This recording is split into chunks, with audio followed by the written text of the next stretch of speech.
Hey guys, and welcome back to another video. Today we are going to be going over the top 10 sniper rifles in Borderlands 2.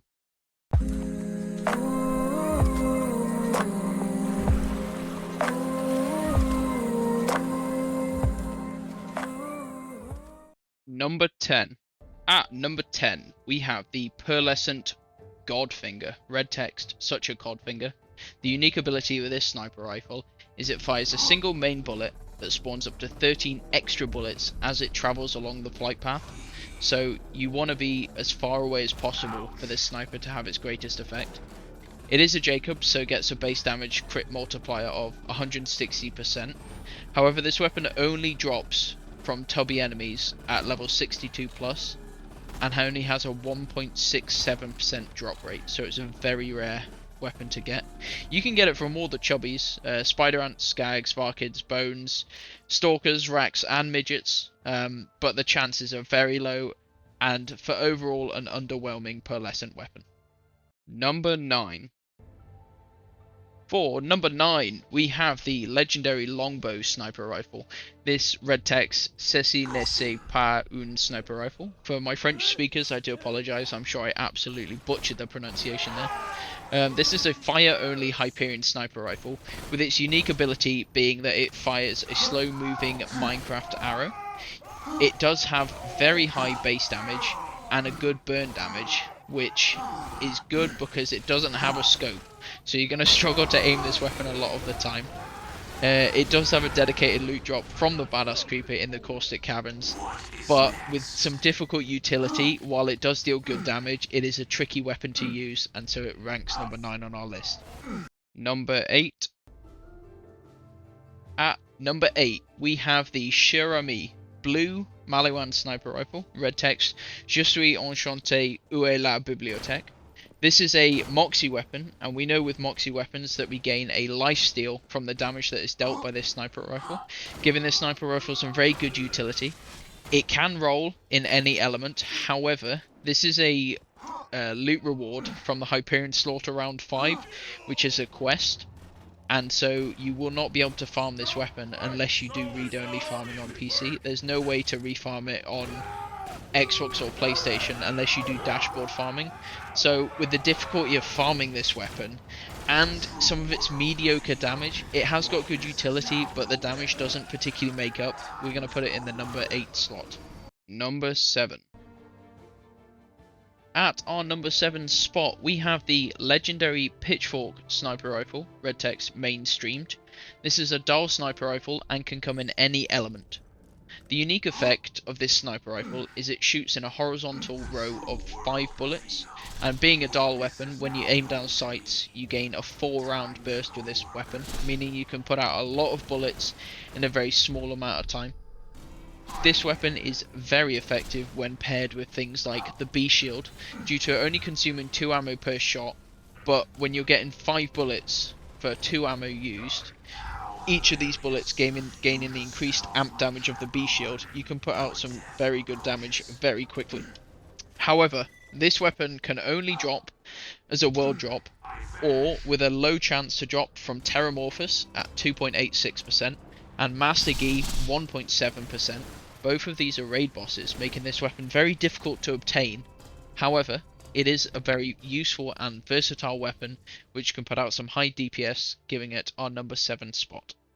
Number 6. At number 6, we have a purple non-unique sniper rifle, the Maliwan Snider. Now this weapon can come in any element. We showed off the Aquamarine Snider here, which is the highest damage variant of this sniper rifle. This variant is only obtainable from Butt Stallion. By feeding her Iridium, you have a small chance to get this weapon to drop. However, the mainstream Sniders are still very good in the base game, with very high chance to afflict their status effect, with good base damage and status damage, just making them a very useful and versatile weapon. The fire variant of this Snider does more damage than the Volcano, so putting it pair for pair, it's better than the legendary Volcano, and it can come in any element, so it's much more useful and versatile. Relatively easy to obtain, and that gives it our number 6 spot. Number 5. At number 5, we have the legendary Skullmasher. Red text, makes your brain hurt. This Jacob sniper rifle, in a similar way to the Pitchfork, fires 5 projectiles in a single shot. However, unlike the Pitchfork, this spread is a very tight spread and only consumes 1 ammo per shot, making it very useful, again paired with things like the B-Shield. But even without the B-Shield, you can get some good sustainable damage from this. Being a Jacob sniper rifle, it has a intrinsic crit multiplier of 160%. And this weapon is obtainable as a world drop. However, you can get an increased drop chance from Son of Mothrak, who is located in the Hyperion Wildlife Preservation, where you kill Bloodwing at the end of that section of the map. If you go back to that map, having completed that quest, a unique enemy called the Son of Mothrak will spawn with a 5% chance to drop the Skullmasher. The Son of Mothrak is paying homage to the Borderlands 1, a boss called Mothrak, and with the versatility of this sniper rifle being good with and without the B-Shield, and putting out some very impressive damage numbers, gives it our number 5 slot. Number 4. At our number 4 slot, we have another legendary Jacob sniper rifle. Red text, a true friend can penetrate any barrier. Now, this weapon, as it shows by the red text, ignores shields. So much like the Trespasser, which you obtain from the base game with a side quest with Mordecai, this weapon allows you to bypass all enemies' shields. So we're not really concerned about the base damage of this sniper rifle, which isn't bad at 785,000. However, it being useful in offhanding with such as Salvador and things like that, you can just get through enemy shields very easily, and especially against a raid boss, Pyro Pete, you can knock his helmet off, making him have a crit spot, making him take a lot more damage. This weapon is once again a quest reward, and it is rewarded for completing the quest BFFs in the back burner Fight for Sanctuary DLC, the most recent DLC to come out for Borderlands 2. It is only farmable via read-only. However, you do not need a good roll of this sniper rifle. Any roll will do, and you're just using it for its ability to get through enemy shields. So that's why it's going to get our number 4 slot. Number 3. At our number 3 slot, we have the effervescent rarity Hot Mama. Red text, sniper is a lonely occupation.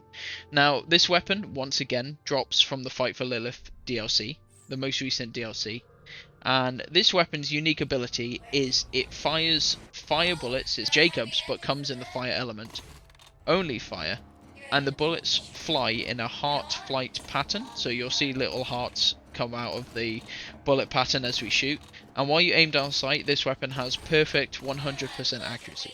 Now, when you score a critical hit with the Hot Mama, it stacks an extra bonus 50% crit damage. You can only gain stacks every 5 seconds, and the stack count is unlimited but only lasts for 12 seconds. So paired with the likes of Zero's critical ascension tree, which you're getting bonus crit damage for landing crits and kills anyway, this weapon can reach some very impressive damage numbers. It has got a dedicated loot drop from Lieutenant Hoffman, a 20% loot drop, which is quite high, from Lieutenant Hoffman in the Mount Scarab Research Center, with its uniqueness being a fire Jacob's weapon, and its ability to stack up its crit multiplier almost infinitely, gives it our number 3 slot. Number 2. At our number 2 slot, we have the legendary Vladoff sniper, the Lyuda. Red text, man killer. The Lyuda's unique ability is that the initial projectile that you fire splits into 3 projectiles after 10 meters, and these additional projectiles deal 100% of the main projectile damage, so deal double damage effectively. So with this weapon splitting into 3 projectiles, but only consuming 1 ammo per shot, makes it efficient to use with things like the B-Shield. Each of these projectiles are going to gain the amp damage with the B-Shield, making this sniper an absolute DPS monster. This weapon has a fire rate of 5.7 rounds a minute as a sniper rifle with good base damage, and can come in any of the elements, making it very versatile and you can use in pretty much any situation. The Lyuda drops from a man named Gettel in the dust, and Gettel spawns after you complete the side quest, the Good, the Bad, and the Mordecai. and he has a 10% chance to drop the Lyuda. With the Lyuda's versatility in different elements as well as non-elemental, and the amount of DPS this weapon can put out, gives it our number 2 slot. Number 1. And our number 1 slot is the blue rarity Pimpernel Maliwan sniper rifle. Red text, sink me. Now, the Pimpernel's got a very special unique ability where the initial bullet that you shoot, once it hits a target or hits the floor or a surface, it spawns an additional bullet that just rises into the air a little bit. This bullet then splits into 5 more bullets in like a star-shaped pattern going outwards. All of these 5 bullets can hit enemies more than once, however on subsequent hits they deal 50% less damage. Now, you can quite quickly see how this sniper rifle is able to hit enemies multiple times over with a single shot, and can come in any element, making it very versatile. A slag variant of the Pimpernel can slag an entire room with just a single shot as the bullets spread out in all directions. And you'll see weapons like the Pimpernel used with Salvador. You'll hear something called Pimper-habbing, and this is where you use a Pimpernel and an Ahab, transferring the Ahab's massive damage into the Pimpernel's side pellets that spawn off, and so each of these side pellets gain the increased damage, and this weapon can take down any raid boss in the game in mere shots, comes in any element, and makes this weapon without a doubt the best sniper rifle in the game. Now, to farm this weapon, it is farmed from a quest reward, and you will need the Pirate's Booty DLC to get this quest. The quest is Don't Copy That Floppy over in Washburn Refinery, and so if you want a perfect roll of this sniper rifle, you will have to do a lot of read-only farming, which again for our Xbox and PlayStation users is you're unable to do that unless you dashboard farm. However, this sniper rifle being so good in so many different situations makes it worth the grind. Okay guys, if you made it to the end of the video, thank you all ever so much for watching. These videos do take quite a lot of putting together, so I'd really appreciate if you'd give me a like and subscribe to the channel. If you got any ideas of any other weapon tier lists that you'd like me to do, please drop them down in the comments below, and I do try to read all the comments on the videos. Thanks for watching guys, bye bye.